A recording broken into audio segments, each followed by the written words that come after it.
नमस्कार दोस्तों, स्वागत है आपका आपके अपने YouTube चैनल गवर्नमेंट जॉब्स अड्डा में। दोस्तों, एक बहुत बड़ी न्यूज़ आ रही है उन अभ्यर्थियों के लिए जो पीईटी का एग्ज़ाम दे चुके हैं, जो पीईटी क्वालिफाई हो चुके हैं और डॉक्यूमेंट वेरिफिकेशन का वेट कर रहे हैं।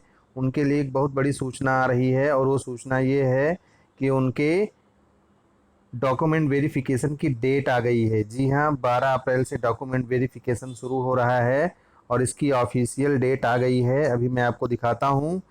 और अब क्वेश्चन ये आ रहा है कि कौन कौन से डॉक्यूमेंट्स आपको डॉक्यूमेंट वेरिफिकेशन में ले जाने होंगे, आपका फॉर्मेट क्या होगा, अगर फॉर्मेट गलत हो गया तो क्या होगा, वो आपके डॉक्यूमेंट्स को रिसीव करेंगे या नहीं करेंगे, एक्सेप्ट करेंगे या नहीं करेंगे, कहीं हमको बाहर तो नहीं कर देंगे। अगर गलत हुआ तो जान लीजिए सीधा सा एक परिणाम है, ऑफिशियल सर्कुलर में लिखा हुआ है, आपको सीधा बाहर करेंगे वो लोग। तो डिफरेंट डिफरेंट कैटेगरी के लोगों के लिए क्या क्या डॉक्यूमेंट्स ले जाने हैं, यूआर के लिए, ओबीसी के लिए, SC ST PWBD, ex serviceman, जो भी लोग हैं इनको कौन कौन से डॉक्यूमेंट्स किस किस फॉर्मेट में ले जाने हैं, इस सब के बारे में मैं आपको इस वीडियो में बताने वाला हूं।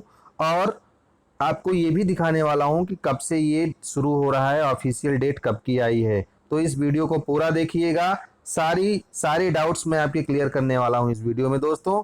तो आइए शुरू करते हैं।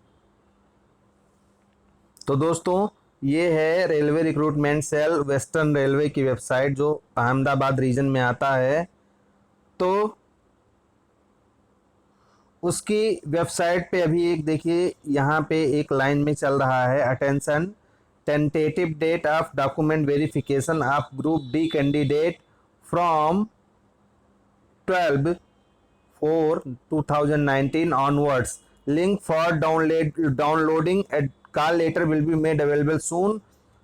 Provision to check PT result में अवेलेबल नाउ, यानी कि आप अपना पीटी का रिजल्ट चेक कर सकते हैं और 12 तारीख से आपका डीवी शुरू हो रहा है। इसकी डेट आ गई है, ऑफिशियल लिंक जल्दी ही ये लोग एक्टिवेट करने वाले हैं। तो ये तो नोटिस आई है।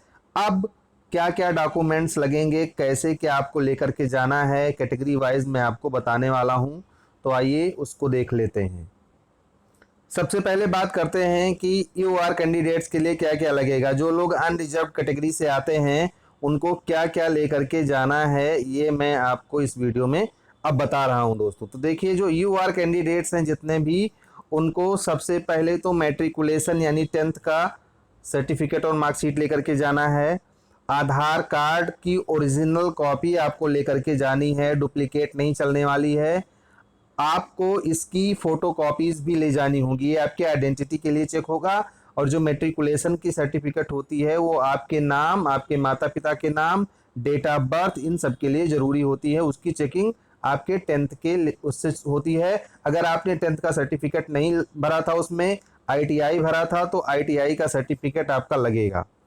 आपको जो आपने फीस जमा किया था एसबीआई के चालान स्लिप, या आपने अगर पोस्ट ऑफिस से जमा किया हो तो वो चालान स्लिप की ओरिजिनल कॉपी आपको ले जानी है, वहाँ पे प्रोड्यूस करनी है, ताकि पता चले कि आपने अपने फॉर्म को भरते टाइम पे रिक्विसाइड जो फी था वो आपने दिया था। तीसरा, अगर आप किसी भी तरीके से विकलांग कैटेगरी से बिलोंग करते हैं और यूआर में आते हैं, तो आप जनरल कैंडिडेट होते हुए विकलांग है, तो उसके लिए पीडब्ल्यूडी का सर्टिफिकेट, आपको विकलांग प्रमाण पत्र भी ले जाना होगा। और उसका फॉर्मेट मैं अभी आपको दिखाने वाला हूं कि किस तरीके का होगा। सपोज करिए आपने कोई और डिग्री भर दी, जैसे आपने हाई स्कूल के अलावा कोई और योग्यता डाल दी कि मैं इंटरमीडिएट हूं या मैं ग्रेजुएशन हूं। कई लोगों ने हमसे क्वेश्चन पूछा था, सर मैंने ग्रेजुएशन डाल दिया, मैंने पोस्ट ग्रेजुएशन डाल दिया।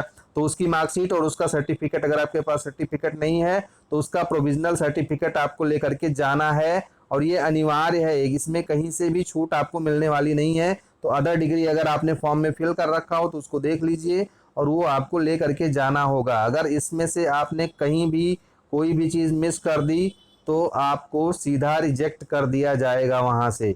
एक अपनी सुविधा के लिए अपना जो ओरिजिनल फॉर्म था उसकी एक प्रति, उसकी एक कॉपी भी अपने पास में रखिएगा, ताकि वहाँ पे आप दिखा सकें कि हमने यही फॉर्म भरा था, यही डिटेल्स हमने सब सबमिट किया था और उसी डिटेल के अकॉर्डिंग मैं अपने डॉक्यूमेंट्स लेकर के आया हूँ। सबकी ओरिजिनल कॉपी लगेगी और इसकी फोटो कॉपी भी लगेगी। कलरफुल में ये अपलोड भी होगा। हमने आपको पिछले वीडियो में बताया था कि वेबसाइट पे अपलोड करना है, अभी मैं फिर से आपको बताने वाला हूँ अपलोड कहाँ पे करेंगे आप लोग। आइए देख लेते हैं कि ओबीसी कैंडिडेट के लिए आपको क्या क्या लेकर के जाना है, कौन कौन से डॉक्यूमेंट्स की ज़रूरत पड़ेगी। पहले तो मैट्रिकुलेशन, अगर आपने 10th की भरा था तो 10th की मार्कशीट या सर्टिफिकेट, और अगर आपने आईटीआई भरा था तो उसका मार्कशीट और सर्टिफिकेट आपको लेकर के जाना है। अगर आप ओबीसी के नॉन क्रीमी लेयर में आते हैं कैटेगरी में तो आपको एनसीएल का सर्टिफिकेट भी लेकर के जाना है। अगर आप एनसीएल में नहीं आते हैं, नॉन क्रीमी लेयर कैटेगरी में नहीं आते हैं, तो आपको नॉन क्रीमी लेयर का डिक्लेरेशन फॉर्म लेकर के जाना है। और इन सब का फॉर्मेट में अभी आपको दिखाने वाला हूं कि किस फॉर्मेट में आपको लेकर के जाना है।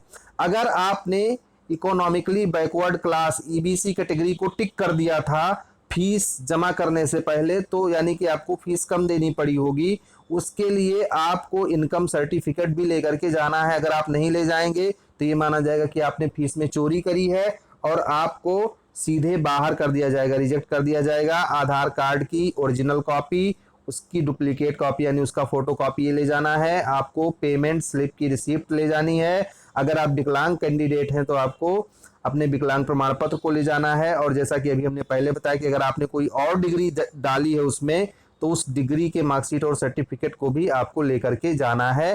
तो ये था ओबीसी कैंडिडेट्स के लिए।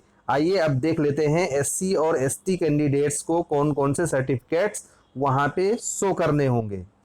तो ये रहा लिस्ट की एससी एसटी कैंडिडेट्स को क्या क्या शो करने हैं। सबसे पहले हाई स्कूल में आईटीआई या जो भी आपने लगाया हो स्टेट बोर्ड का सर्टिफिकेट, उसका सर्टिफिकेट मार्कशीट ले जाना है। आपको अपना कास्ट सर्टिफिकेट ले जाना है, जाति प्रमाण पत्र।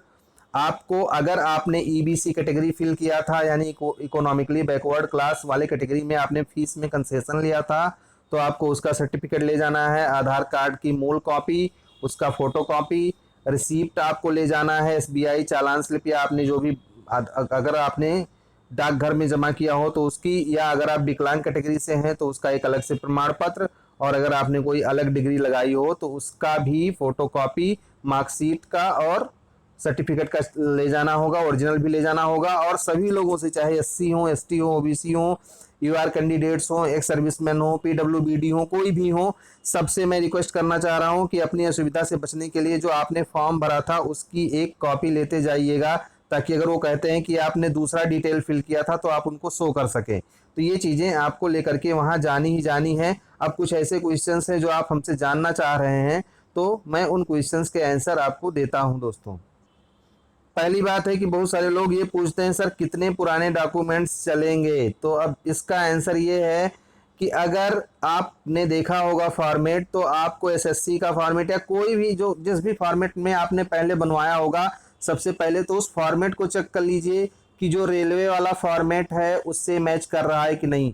मान लीजिए आपने 10 दिन पहले ही बनवाया हो और फॉर्मेट अगर मैच नहीं कर रहा है तो आपको न्यू बनवाना पड़ेगा। तो एक तो ये बात जान लीजिए, सबसे पहले फॉर्मेट मिला लीजिए। फॉर्मेट अगर मिल रहा है तब बात आती है कि कितना पुराना डॉक्यूमेंट आपका चलेगा।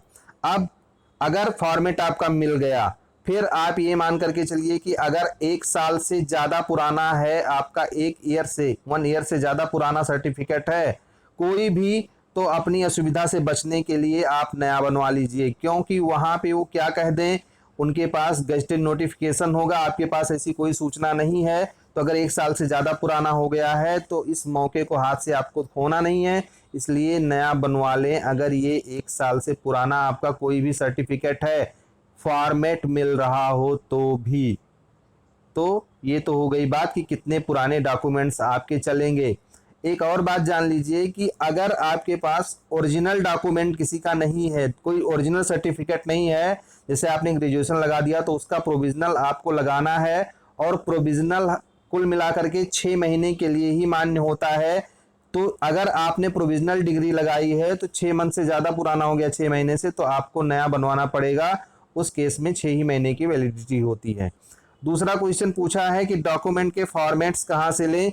तो ये ऑफिशियल वेबसाइट है आरआरसी की, और वहीं से आपको ऑफिशियल फॉर्मेट मिल जाएगा। जहां से भी जिस भी जोन से आपने फॉर्म डाला था, वैसे मैं डिस्क्रिप्शन में भी इसका लिंक डाल देता हूं, वहां से आप डायरेक्ट ऑफिशियल नोटिफिकेशन को डाउनलोड कर पाएंगे, और जब ऑफिशियल नोटिफिकेशन डाउनलोड आप कर लेंगे तो उसमें आपके सारे फॉर्मेट्स दिए हुए हैं एनेक्सर 1 2 3 4 करके।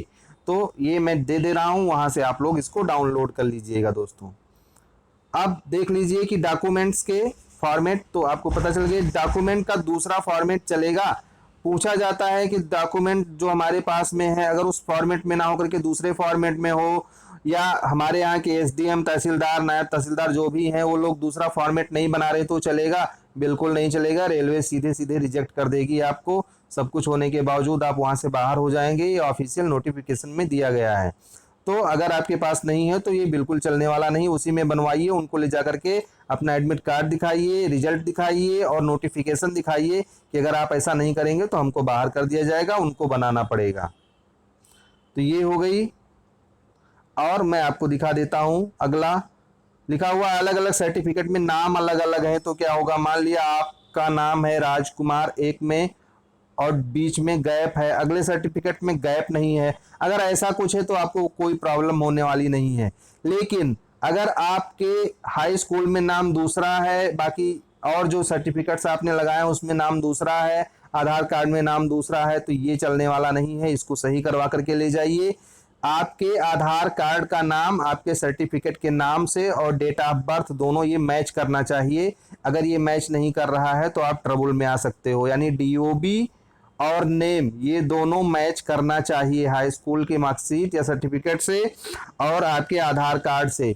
प्लस जो आगे की डिग्रीज आप लगाएंगे अगर उसमें नाम में कुछ भिन्नता है तो आप उसके लिए एक एफिडेविट बनवा सकते हैं या कुछ बनवा सकते हैं। लेकिन हाई स्कूल में आपका नाम वही होना चाहिए जो आपने फॉर्म में भरा है। एज सच आपका नाम, मम्मी का नाम, पापा का नाम, डेट ऑफ बर्थ, ये सारी डिटेल्स आपके फॉर्म, आधार कार्ड और आपके हाई स्कूल के सर्टिफिकेट में सेम होने चाहिए। फिर है सर्टिफिकेट्स के फॉर्मेट्स क्या क्या हैं, किस किस फॉर्मेट में आपको ले जाना है। तो ये फॉर्मेट मैं आपको एक वीडियो में दिखा चुका हूं और उस वीडियो का लिंक मैं डिस्क्रिप्शन में दे दे रहा हूं। वहां से आप जाकर के उस वीडियो को देख लीजिएगा कि कौन कौन से फॉर्मेट्स में आपको सर्टिफिकेट ले जाने हैं दोस्तों।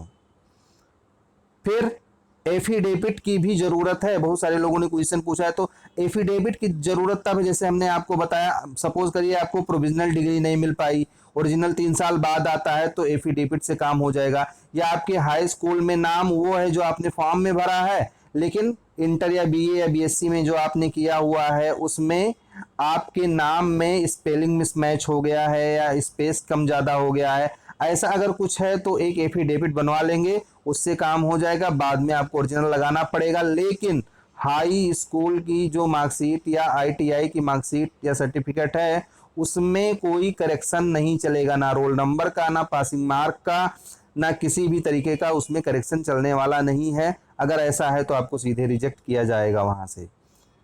फिर तो ये था दोस्तों जानकारी आपको हमने दी। और अगर आपको इसके फॉर्मेट को देखना है तो जा करके हमारे पुराने वीडियो को देख लीजिएगा, उसमें आपको पता चल जाएगा।